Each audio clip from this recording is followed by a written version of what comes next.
Ben Hunt, apparently, according to Danny Weidler, is hesitant to... The Dragons have apparently offered him $750 to stay. He's balking at that. What do you think he's worth? Well, if I was going to sign Ben Hunt now, I think he's upwards of $900, $1 million, because there's no halves around. He'll get the Dally M this year. He has carried that club, and I think he's still got really three really good years in him. So I think he's upwards of $900, $1 million. Well, you see what some other halves are getting. Well, I think they've been to the semis once in, I think he's been there 5 years? Yep. Once in 5 years. I don't think you can demand $900, $1 million. I think if anything, you've got to give back to the club a bit. I think $750, $800, I think it's fair. They've been to the semis once. So he's had a brilliant season. You know, all through Origin and Dragon, so you can't deny that. But for the 5 years, and a lot of confidence was put onto him, and, you know... But I think it's the players around him, not him. Well, mate, at some stage, if you know what it's like, if you're taking the money, you've got to, you know, you've got to take the responsibility as well as leading the club into, you know, semis and getting the club better. It's not just because you look good or you know, you've got good flair.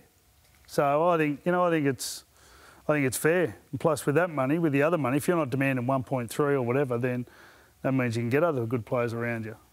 So he loves Hook, and he talks openly about his relationship with Hook all the time. If Hook goes, he's going to go. Well, apparently, he wants a clause in there that ties him to Hook. Cool. So do you think we should be allowed to do that, or does that just open up a can of worms? No, shouldn't be allowed to do it. No, not a chance. You know, the player, your captain or your player, doesn't decide who's the coach.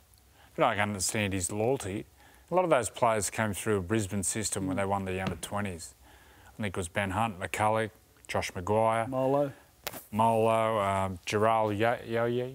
Yeah, it was. They all came through in that 20s, and Hook coached them. So obviously they got that relationship, but you cannot be dictating the club that if the coach goes, you go.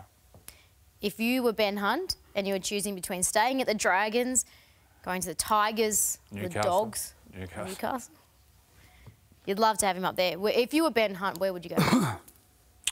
Well, what's Ben Hunt, 31, 32? Mate, I think 5 years he's had there. Obviously, his wife's found good friends down there. His kids, I'm sure, have enjoyed the school. It's a great place to live. He's been at Dragons longer than 5 years, hasn't he? I'm pretty sure it was a 5-year contract, wasn't it? I think so. He's 32 as well. I thought he's been. Yeah, 2016, 15 was the grand final.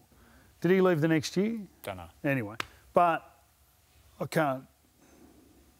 If he's living in Wollongong, which I'm assuming he is, I've got no idea, actually. So you'd think that he's set up a little bit. Or does he want to go back to Brisbane, Queensland? He's a Brisbane boy, isn't he? No, he's from out west, isn't he? No, he's from... I know he played at Brisbane. I thought he was from out west. I don't know. Somewhere. But they couldn't really fit him back in. Maybe the Dolphin. No, I'd like to see him stay. I'd like to see him stay with Hook. And I think he can do really good things with some of those kids coming through. I think he's got a really good halfback underneath him, Jaden Sullivan, who could learn off him, do a very similar role to what he did, play a hooker, halfback type of role. And, you know, they could come through and he could bring the club through, and I think that'd be very satisfying for him. Going for extra money somewhere else, I'm not sure would bring the same satisfaction.